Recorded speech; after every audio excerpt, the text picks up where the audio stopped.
So you can think about the kind of questions that you might want to ask. I'm taking you on a tour of my farm. Now, the first stop you may remember was we went to the field of rapeseed or canola. It looks a little bit like this crop behind me.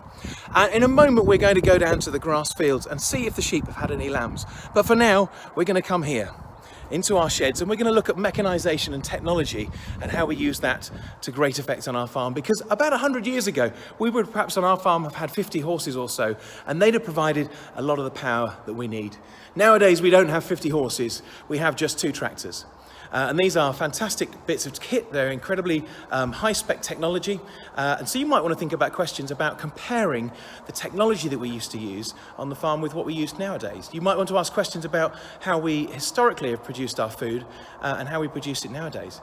Now, this machine looks like a regular tractor, but actually this is a tractor which is highly specialised. It's got a satellite guidance system on the top there, which, like your sat-nav at home, tells us where to go. But unlike your sat-nav that you may have at home, it actually takes the tractor there as well. It steers itself, which is fantastic technology, and that enables us to be incredibly precise. Because as you know in science, it's really important to be precise. And every day on the farm is like a science experiment, and we need to be incredibly precise as well. And talking of precision, here's the machine that we use to plant our seeds. Now at home, you might dig a hole, put the seed in, cover the seed over, pat it down, and give it a little bit of a watering. And on the farm, we use this machine here. This can plant an area of about 300 football pitches every single day and place billions of seeds with millimetre accuracy.